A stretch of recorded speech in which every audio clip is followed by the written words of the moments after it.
بسم اللہ الرحمن الرحیم۔ میں ہوں doctor Khan, professor of physics, career counsellor, guide, life coach, master trainer academic and administration. اس ویڈیو میں ایک اعتراض ہے، یعنی سائنسدانوں کا ایک گروپ ہے جس کا یہ خیال ہے کہ اسٹرنگ تھیوری یا تھیوری آف ایوری تھنگ جو ہے وہ غلط ہے۔ اس کی جسٹیفیکیشن کے لیے وہ دو تین جو ہیں وہ اپنی جسٹیفیکیشن دیتے ہیں۔ تو آج ہم بات یہ کریں گے کہ ان کا خیال جو ہے وہ ٹیکنیکلی صحیح ہے یا غلط ہے۔ تو بڑھتے ہیں ہم ان کی جو آبجیکشن ہے اس کی طرف، پھر آگے جو ہے اس کی فیزیبلٹی یا نان فیزیبلٹی پہ میں بات کروں گا۔ تو یہ اس میں چونکہ وہ سلائڈیں کچھ دکھانے والی ہیں، جو ضرورت پڑے گی میں دکھاؤں گا، لیکن پہلے میں ان چیزوں کا بیان کر دوں۔ سب سے پہلا اعتراض ان کا یہ ہے کہ یہ تھیوری نہیں ہے، جبکہ یہ اعتراض غلط ہے۔ اس کی وجہ یہ ہے کہ جب ہم تھیوری کے لفظ کے بیک گراؤنڈ پہ جاتے ہیں تو تھیوری کا جو اوریجن ہے وہ گریک ہے، اور گریک میں تھیوری کو کہتے ہیں تھیوریا، اور تھیوری کا انگریزی میں مطلب ہوتا ہے speculations on the basis of scientific ground. یعنی تھیوری سیکنڈ سٹیج ہے سائنٹیفک میتھڈ میں۔ پہلے ہائیپوتھیسس ڈیولپ ہوتا ہے، پھر ہائیپوتھیسس جو ہے اس کی ٹیسٹیفیکیشنز ہوتی ہیں، ٹیسٹیفیکیشن کی بنیاد پہ کچھ اسپیکولیشن کی جاتی ہیں، جس سے یہ تھیوری ڈیولپ ہوتی ہے۔ تو اسٹرنگ تھیوری اور تھیوری آف ایوری تھنگ جو ہے ان ساری شرطوں کو پوری کرتی ہے۔ اس لیے یہ کہنا کہ یہ تھیوری نہیں ہے بلکہ تھیولوجیکل یا فلسافیکل ایک تھاٹ ہے، یہ بالکل غلط ہے، یہ تھیوری ہے۔ دوسرے نمبر پہ یہ میری ذاتی رائے ہے، اس پہ کسی کو اختلاف ہو تو وہ اعتراض بھی کر سکتا ہے، میں اس کو کمنٹ کروں گا۔ دوسرا اعتراض وہ یہ کرتے ہیں کہ اسٹرنگ تھیوری جو ہے وہ کیوں رونگ ہے۔ وہ کہتے ہیں اسٹرنگ تھیوری میں جو کچھ بھی ہو رہا ہے یہ ایکسٹرا آرڈنری جو سمال ڈائمینشن میں ہو رہا ہے، اور ایکسٹرا آرڈنری جو ہے سمال پیس آف ٹائم میں ہو رہا ہے۔ تو اتنی سمال ڈائمینشن میں، اتنے شارٹ انٹرول آف ٹائم میں، اور تیسری اہم وجہ ہے اس میں ڈائمینشن بہت زیادہ چاہیے۔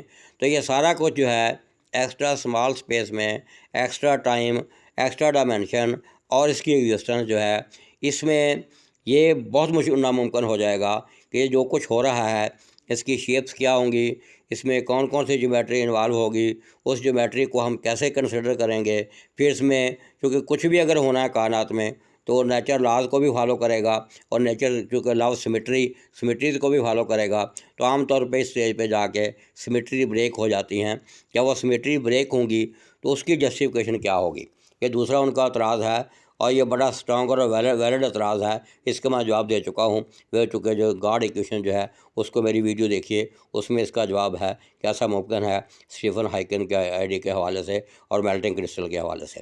اس کے بعد تیسری بات جو وہ کرتے ہیں وہ اس سے بھی زیادہ خطرناک ہے۔ تیسرا آبجیکشن وہ یہ کہتے ہیں کہ فرض کریں اتنی ایکسٹرا جو space, extra small dimension, extra dimensions ہیں، ایکسٹرا سمال اسپیس ہے، extra small interval of time ہے، اور یہ سارا کچھ ہم کر بھی لیتے ہیں، تو آئنسٹائن میس انرجی ایکویشن کے حوالے سے اتنی چھوٹی ویو لینتھ سے جب ہم جائیں گے تو اس کی فریکوینسی جو ہے وہ تقریباً انفینٹی ہو جائے گی، اور جب فریکوینسی تقریباً انفینٹی ہوگی تو انفینٹ انرجی جنم لے گی، انفینٹ انرجی کے پھر انفینٹ میس جنم لے گی، وہاں سے ہیوج گریوٹی جنم لے گی۔ تو یہ سارا سسٹم جہاں یہ ہم ایکسپیریمنٹل ورک کر رہے ہوں گے، عین ممکن ہے اتنے ہیوج گریوٹی کی وجہ سے وہ خود بلیک ہول بن کے وہ سارا سسٹم جو ہے وہ ہی پھٹ جائے۔ تو یہ اعتراض بہت ویلڈ ہے۔ اس کا جواب بھی سائنٹسٹ نے دیا ہے، کیونکہ جب انہوں نے ہگز بوزان اور ہگز پارٹیکل جو ہے، ہگز پارٹیکل جو ہگز فیلڈ جو ہے اس کو ڈسکور کیا ہے، تو انہوں نے کہا کہ ہم اپنے منزل کے بالکل قریب ہیں، اور وہ منزل کے قریب آنے کا مطلب ہے کہ ایسا کچھ نہیں ہوگا۔ وہ کہتے ہیں سب کچھ انشاءاللہ کنٹرولڈ حالت میں ہے۔ تو میں باقی وضاحتوں کی بجائے جتنے بھی ہے اس کی میرے پاس جو جسٹیفیکیشن ہے، جتنا میرا مطالعہ وہ یہ ہے کہ وہ گروپ کہتے ہیں کہ ہم جس اسٹینڈرڈ ماڈل کے ذریعے ہم جس لیول پہ پہنچے ہوئے ہیں وہ ہے کہ کوارکس جو ہیں وہ گلوان سے مل کر بنے ہیں، گلوان کو ہم اسٹرنگ کہہ رہے ہیں۔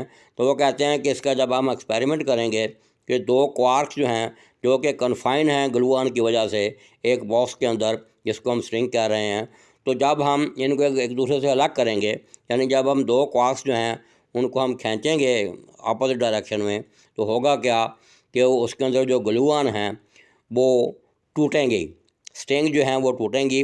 جب وہ اسٹرنگ ٹوٹیں گی تو وہاں سے کوارک اور اینٹی کوارک پیئر جو ہے وہ جنم لے گا، اور کوارک اینٹی کوارک پیئر جو آپ کو پتہ ہے مل کے میزان بناتے ہیں، تو یہ آپس میں جب ملیں گے وہاں سے ہمیں دو میزانز ملیں گے، جیسے پیئر پروڈکشن میں ہمیں دو فوٹان ملتے ہیں، تو بالکل وہی جو میزان ہوں گے ان کو ہم ڈیٹیکٹ کر لیں گے. جس دن ہم ان کو ڈیٹیکٹ کر لیں گے تو یہ سارے اعتراض بھی ختم ہو جائیں گے اور اسٹرنگ تھیوری جو ہے اس کی وکٹری کا بھی ہم اعلان کر دیں گے. تو یہ ان لوگوں کا خیال ہے، میرا بھی یہی خیال ہے. اب وہ جو کچھ سلائڈیں تھیوری میں نے بنائی تھی اس میں اگر کوئی چیز کی ضرورت ہے تو میں یہ وہ ان کا ہے اسٹرنگ ٹوٹے گی تو آگے پارٹیکل جنم لیں گے، یہ اس کی میں وضاحت کر چکا ہوں. اس کی شکل کیسے ہوگی اعتراض ہے، یہ آپ کے پاس اسپیس ٹائم فوبلیکس جو ہے اس کی شکل آپ کے سامنے بنائی گئی ہے.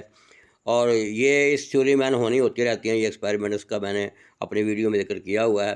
اور یہ بالکل جو ابھی میں نے انٹریکشن کی بات کی ہے، کوارک کو اس کی الٹ کریں گے، کھینچیں گے تو وہ ساری چیزیں نظر آ جائیں گی، ایکسٹرا ڈائمینشن جو ہے وہ بھی جنم لیں گی. تو یہ میں نے سمجھا کیونکہ یہ گروپ تھا جو اس میں موضوع پہ بات کر رہا تھا، میں نے بھی اس میں اپنے حصہ ڈالا ہے. اس میں کمنٹس بھی آئیں گے، بحث بھی ہوں گی، اور جیسے انہوں نے کوارک والی مثال دی ہے اگر وہ چیز کنفرم ہو جاتی ہے تو سارے یہ اعتراضات ہیں وہ بھی ختم ہو جائیں گے. تو اس طریقے سے اسٹرنگ تھیوری جو ہے وہ اس کے وہ قریب پہنچے ہوئے ہیں. امید ہے یہ مستقل قریب انشاءاللہ یہ کنفرم ہو جائے گی اور یہ لوگوں کا اللہ بھی یقین مزید پختہ ہو جائے گا. اور اس امید کے ساتھ کہ آپ کومنٹس بھی آپ کریں گے، سبسکرائب بھی کریں گے اور مجھے گائیڈ بھی کریں گے. مجھے آپ کے مشوروں کا انتظار رہے گا. اللہ حافظ.